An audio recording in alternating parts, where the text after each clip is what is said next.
Hello, class 11. Welcome to part 2 of the adventure. तो चलिए अपना एडवेंचर कंटिन्यू करते हैं.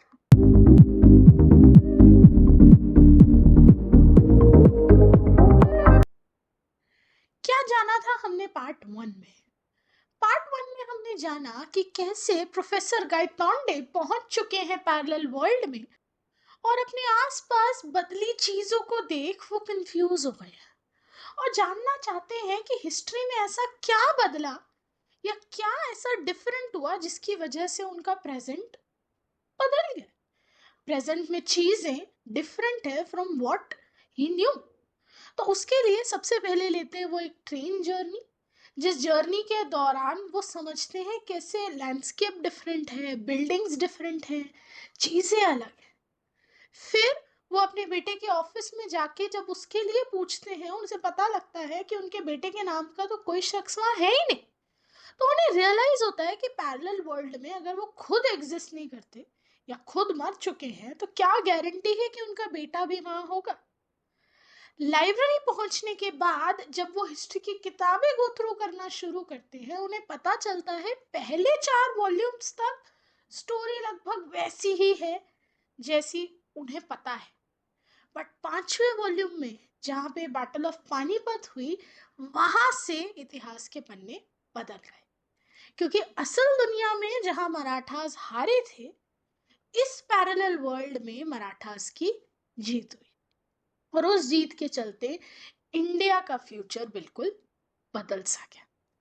नए लीडर्स विश्वास राव और उनके भाई माधव राव बहुत ही स्मार्ट और क्लेवर लीडर्स थे, जिन्होंने बहुत सिस्टमैटिक तरीके से पहले तो अपना इन्फ्लुएंस धीरे धीरे पूरे इंडिया पे बनाया, दिल्ली की मुगल रजीम को अपना पपेट बनाया एंड ब्रिटिशर्स के साथ बहुत स्मार्ट एग्रीमेंट में आए, जहां वो इंडिया में साइंस और टेक्नोलॉजी सेंटर्स बना रहे थे. ब्रिटिशर्स उनकी मदद कर रहे थे बट एक लीज पे जो 2001 में एक्सपायर होने वाली थी. तो इस तरह इस नए भारत ने नंबर 1 ब्रिटिश राज या ब्रिटिश की गुलामी नहीं देखी. नंबर 2, इतनी अच्छी लीडरशिप और इतने तरक्की के होते हुए इंडिया में डेमोक्रेसी का आगमन भी बहुत जल्दी हो गया. 19वीं सदी में ही इंडिया डेमोक्रेसी बन गई, जिसके तहत भारत का नक्शा मानो बदल सा गया. नॉट लिटरली, बट वहां का लोगों का प्रेजेंट बहुत बेटर था. ब्रिटिशर्स केवल मुंबई के एक छोटे इलाके तक सीमित थे एंड हर कोई इस देश में, इस नए भारत में, या एक नया भारत क्यों कहूँ, इस पैरेलल वर्ल्ड वाले भारत में बहुत खुश था. सो ये स्टोरी थी पार्ट 1 तक की. इसके आगे क्या हुआ, प्रोफेसर गायतोंडे को और क्या डिफरेंट चीजें पता चली, चलिए जानते हैं. Gangadhar Pant could not help comparing the country he knew with what he was witnessing around him. तो जैसा कि मैंने अभी आपको रीकैप में बताया, एक वो दुनिया जहां गंगाधर पंत रह रहे थे और एक ये पैरेलल वर्ल्ड जहां सब कुछ इतना अलग था. आप देख रहे हो कैसे एक बैटल के जीत और हार ने सब कुछ बदल दिया. तो ये कंपैरिजन गंगाधर पंत बैठ के वहां लाइब्रेरी में कर ही रहे थे. But at the same time he felt कि यार कुछ मिसिंग है. इन किताबों में मुझे ये नहीं पता चल रहा कि मराठास जीते कैसे. इस जवाब को ढूंढने के लिए हमें को कुछ तो ऐसी किताबें देखनी पड़ेंगी जो सिर्फ बैटल ऑफ पानीपत पे बेस्ड हो. तो वो किताबें और जर्नल्स पढ़ने लगा एंड एट लास्ट उसे मिली एक किताब और उसमें एक क्लू. उस किताब का नाम था बाऊ साहेब बांची बाखर. ऑल्दो वो कभी बाखर्स पे बिलीव नहीं करता था फॉर हिस्टोरिकल एविडेंस, क्योंकि बाखर एज अ बुक क्या करती थी, वो पहले एक डिस्क्लेमर देती थी कि ये किताब सच्ची घटनाओं पे आधारित है. यानी बाखर में जो चीजें होती थी उसमें थोड़े बहुत चेंजेस होते थे और एक हिस्टोरियन के लिए फैक्ट्स के साथ खिलवाड़ होना कतई मंजूर नहीं था उसे. तो इसीलिए ऑल्दो वो बाखर्स पे ट्रस्ट नहीं करता था, लेकिन उस वक्त उसे लगा शायद इस बाखर में उसे कुछ ऐसा मिल जाए जो उसकी इस सवाल का जवाब दे दे कि मराठास वो बैटल जीते कैसे. So sometimes buried in the graphic but doctored accounts मतलब ऐसी चीजें जिनके साथ खिलवाड़ हुआ हो, फैक्ट्स के साथ खिलवाड़ होता था बाखर्स, उसे एंटरटेनिंग बनाने के लिए. क्या उन डॉक्टर्ड अकाउंट्स के बीच शायद he could spot the germ of truth, उसे शायद सच्चाई इतनी ही सही पर मिल जाए. He found one, उसे मिली भी. Now in a 3-line account of how close विश्वास Rao had come to being killed. तो उसे वो अकाउंट मिला बाखर के अंदर जहां लिखा था कि कितना करीब आ गए थे विश्वास राव मौत के. और वो लाइनें कुछ ऐसी थी. And then Vishwas Rao guided his horse to the melee where the light troops were fighting, and he attacked. And God was merciful. A shot brushed past his ear. Even the difference of a till would have led to his death. It's like ये है हमारे विश्वास राव. गोली ऐसे गुजर गई, बिल्कुल टक से. अगर हल्का सा भी उनका मुंडी इधर या उधर होता, उनका राम नाम सत्य हो जाता. बट उस बाखर में बताया गया कैसे वो मौत से बच गए. उस दिन भगवान की कृपा उन पे थी. At 8 o'clock लाइब्रेरियन ने पोलाइटली प्रोफेसर को कहा कि सर लाइब्रेरी के बंद होने का वक्त हो गया. गंगाधर पंत अचानक से उसे रियलाइज हुआ कि इतनी देर हो गई. लुकिंग अराउंड उन्होंने देखा कि वो इकलौते वहां बचे थे. I beg your pardon, sir. May I request you to keep these books here for my use tomorrow morning? By the way, when do you open? तो प्रोफेसर गायतोंडे ने बड़े प्यार से उन्हें बोला कि सर अगर मैं आपसे एक रिक्वेस्ट कर सकूं, क्या आप इन किताबों को ऐसा का ऐसा यहाँ छोड़ देंगे? मैं कल सुबह आके यहीं से कंटिन्यू कर लूं. और कितने बजे खुलती है आपकी लाइब्रेरी? वो लाइब्रेरियन वहां मुस्कुराता है और कहता है सर 8 बजे. वो मुस्कुराया क्यों? क्योंकि उसे दिखा प्रोफेसर गायतोंडे के अंदर एक रीडर जो एक्चुअली बहुत इंटरेस्टेड है चीजें पढ़ने में. और बहुत कम होते थे उस टाइम पे ऐसे लोग, आज भी. So as the professor left the table, he shoved some notes into his right pocket. तो अपनी राइट पॉकेट में उन्होंने कुछ नोट्स जो उन्होंने लिखे थे अपनी पॉकेट में रखे. एंड एब्सेंट माइंडेडली यानी गलती से उन्होंने वो बाखर भी अपनी लेफ्ट पॉकेट में. Ooh. He found a guest house to stay in and had a frugal meal, and he then set out for a stroll towards the Azad मैदान. उन्हें गेस्ट हाउस मिल गया था रहने लायक, एंड वहां पर उन्होंने गुजारे लायक खाना भी खा लिया. उसके बाद वो टहलते टहलते कहाँ पहुंचे? आजाद मैदान.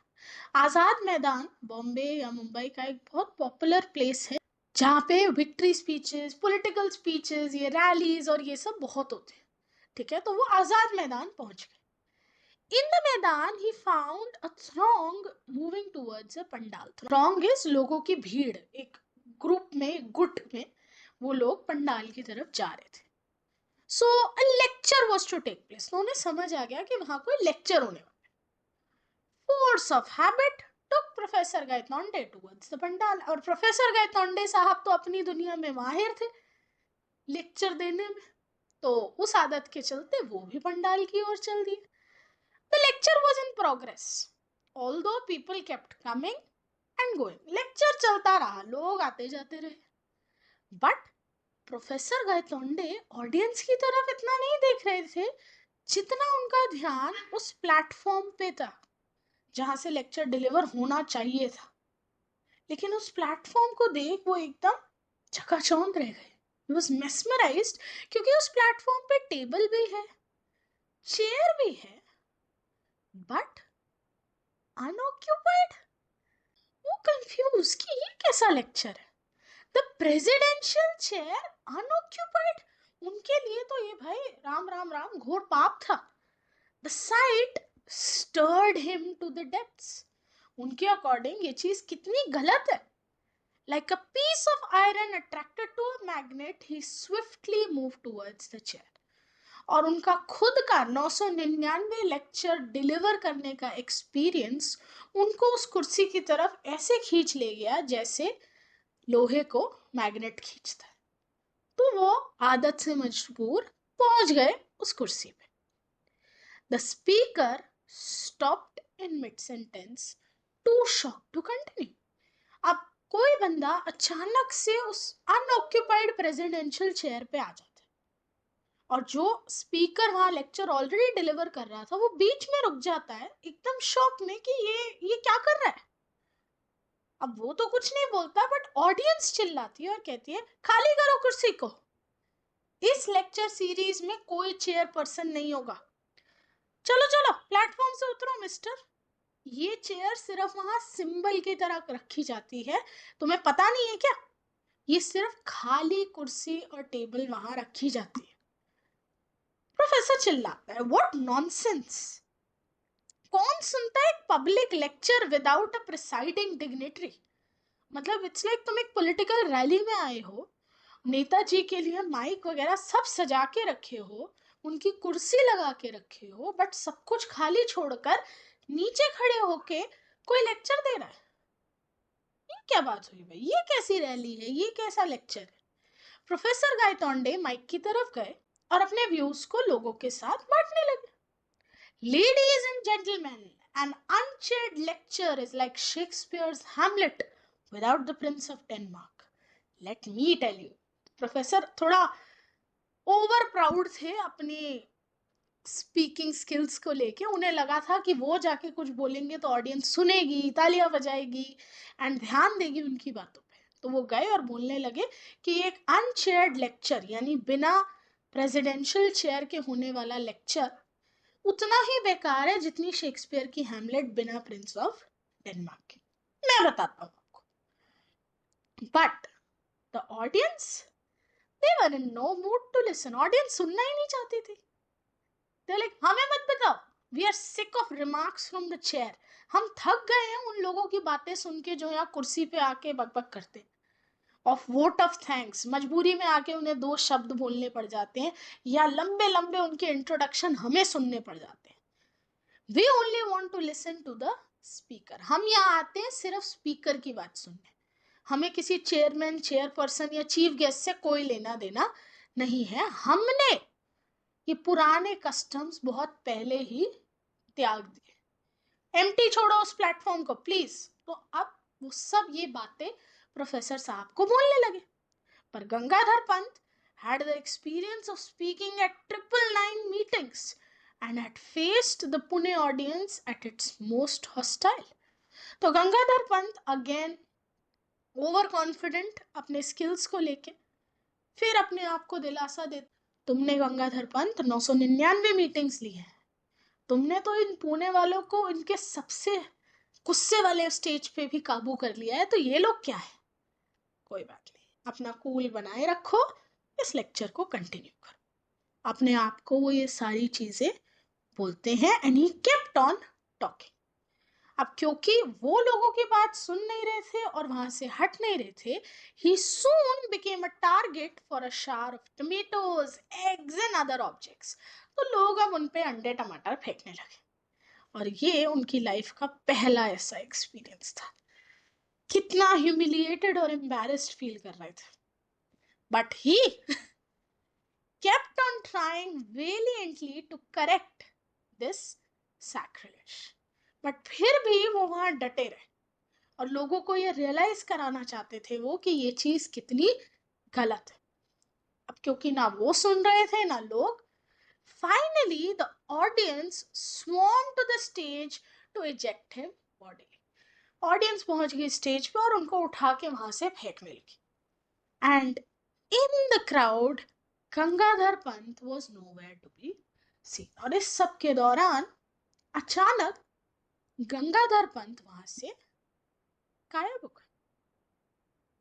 वो ये क्या हुआ? अभी तक तो पैरेलल वर्ल्ड में सब कुछ अच्छा था, लेकिन एक इस इंसिडेंट के बाद क्या अब प्रोफेसर साहब वापस अपनी दुनिया में लौट गए या स्वर्ग से धार गए? खैर, ये एडवेंचर किस मोड़ पे लेके जाएगा हमको और प्रोफेसर साहब की स्टोरी कैसे खत्म होगी, ये हम जानेंगे इस चैप्टर के आखिरी पार्ट में। तो बने रहिए, मिलती हूँ मैं आपसे अगली वीडियो में। सोचते रहिएगा आगे आगे होगा क्या।